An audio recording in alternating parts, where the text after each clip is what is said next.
Sophie Cunningham just exposed something about the WNBA that has everyone talking, and what she revealed about the violence against her teammates is going to shock you. The Indiana Fever guard went completely off script during a recent podcast appearance, calling out one of sports media's biggest names while dropping truth bombs about what's really happening behind the scenes in women's basketball. And trust me, this isn't just about basketball anymore. The drama started when Skip Bayless, yes, that Skip Bayless, decided to come after Sophie with what she called the most hypocritical attack she's ever faced. Sophie didn't hold back one bit when she found out what he said about her. She straight up called him the biggest shit talker and dumb idiot in media, and honestly, after hearing what he did, you might agree with her. Skip had plastered Sophie's name all over his YouTube thumbnail, calling her a clout chaser. But here's the kicker, his video only had 36 views. Sophie fired back saying, quote, "You're literally using my name as your headline so people can click on it. Who's the real clout chaser here?" unquote. The irony was so thick you could cut it with a knife. But Sophie wasn't done yet, not even close. She went on to expose how people have been trying to use her proximity to Caitlin Clark to diminish everything she's accomplished in her career. And before you hit that like button and subscribe for more exclusive WNBA content, you need to hear what she said next because it changes everything about how we view this situation. Sophie made it crystal clear that she's not riding anyone's coattail. She revealed that she was leading the entire WNBA in three-point percentage at one point last season, averaging 15 points toward the end while being what she calls the glue that holds the Fever together. She said, quote, "I know what I bring to the table, and it's not like I'm out here saying I'm better than Caitlin or Nafisa or anyone else. Those are freaking superstars. I know my lane, and I stay in my lane, but I also talk my ST, and I'll back up people that I love," unquote. The confidence in her voice when she said this was absolutely electric.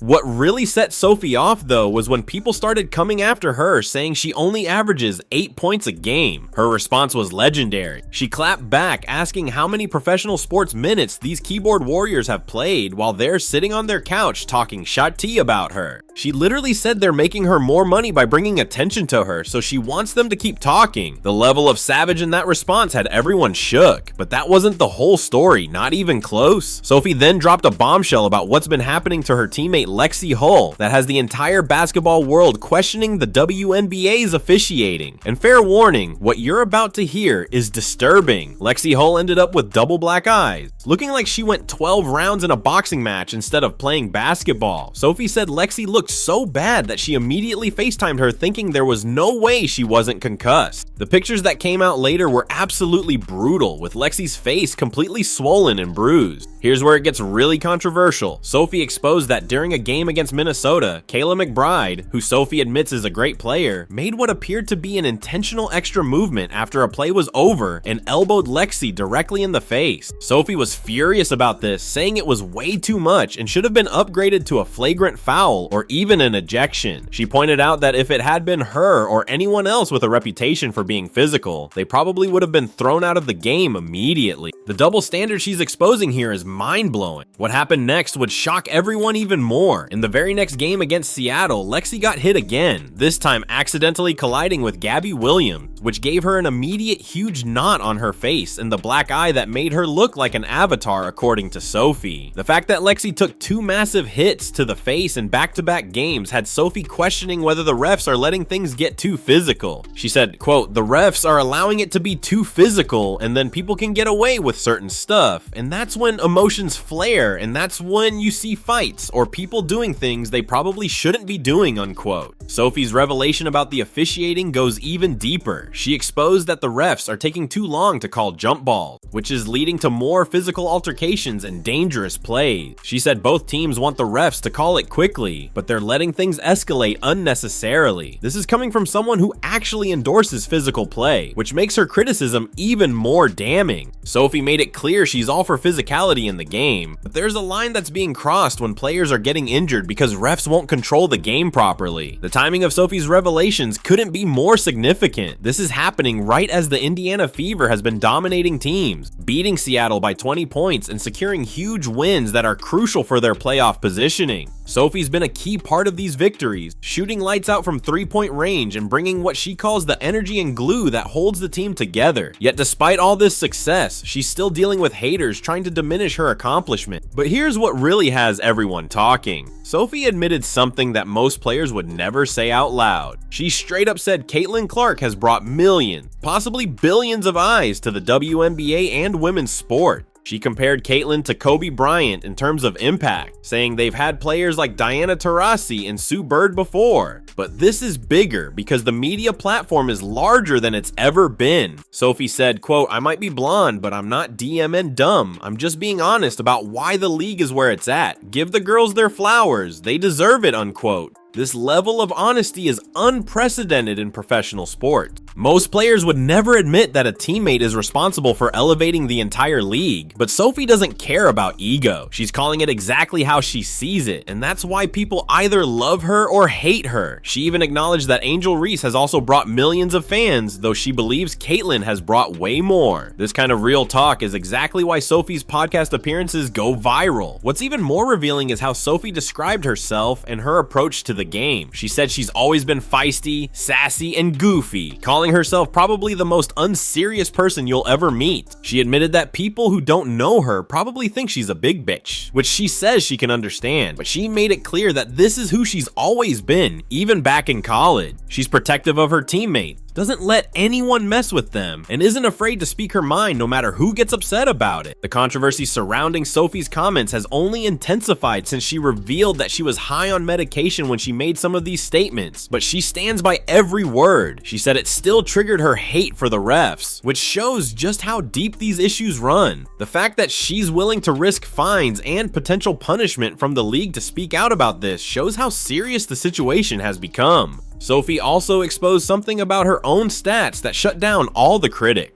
She revealed that she had one of the best shooting percentages in the entire WNBA last season, particularly from three-point range. For anyone saying she's just riding Caitlin's coattails or that she's not contributing, the numbers tell a completely different story. She's been absolutely crucial to the Fever's success, and the stats prove it beyond any doubt. The reaction to Sophie's revelations has been explosive across social media. Fans are divided between those who think she's being too outspoken and those who love her for keeping it 100% real. Some are calling for the WNBA to investigate the officiating issues she's raised, while others are defending the refs and saying Sophie's just complaining because she gets called for fouls. But one thing everyone agrees on is that Sophie Cunningham isn't afraid of anyone or anything. What makes this whole situation even more interesting is Sophie's attitude toward the criticism. She literally said she doesn't give a shitty what people think, and that's both her best attribute and why she sometimes gets fined. She told her haters that they're making her money by talking about her, so she wants them to keep going. That level of confidence and self-awareness is rare in professional sports, where most players give generic politically correct answers to avoid controversy. The implications of what Sophie exposed go way beyond just one player or one team. She's essentially calling out the entire WNBA officiating system, suggesting that the inconsistent calls and allowing excessive physicality is putting players at risk. When you have players ending up with double black eyes and potential concussions from plays that should have been called flagrant fouls, something needs to change. Sophie's willingness to be the one to speak up about it, even knowing she'll face backlash and possibly fines, shows real courage. Sophie also revealed something about team dynamics that most fans never get to see. She talked about immediately texting Caitlin during the game to check on Lexie, showing how tight-knit this Fever team really is. They're not just teammates, they're genuinely looking out for each other on and off the court. This kind of chemistry is what's driving their success, and Sophie's protective nature toward her teammates is a big part of that. The Skip Bayless situation adds another layer to this whole controversy. The fact that a media personality with Skip's platform would go after Sophie and call her a clout chaser, only to have his video get 36 views, is almost poetic justice. Sophie's response was perfect, pointing out the hypocrisy of using her name for clicks while calling her the clout chaser. It's the kind of comeback that had everyone on social media saying she absolutely destroyed him. As this story continues to develop, one thing is becoming crystal clear. Sophie Cunningham isn't going anywhere, and she's not going to stop speaking her truth. Whether it's calling out media personalities, exposing officiating problems, or defending her teammates, she's proven she'll always keep it real. And in a sports world full of canned responses and PR-approved statements, that's exactly what fans have been craving. The question now is what happens next? Will the WNBA address the officiating concerns Sophie raised? Will Skip Bayless respond to being called out so publicly? And most importantly, will other players start following Sophie's lead and speaking out about issues in the league? One thing's for sure, Sophie Cunningham has started a conversation that isn't going away anytime soon. If you made it this far, you're a real one. Hit that subscribe button right now for more exclusive WNBA content and drop a comment below with your thoughts on Sophie's revelation. Is she right about the officiating? Should players be more outspoken like her? Let me know what you think because this conversation is far from over.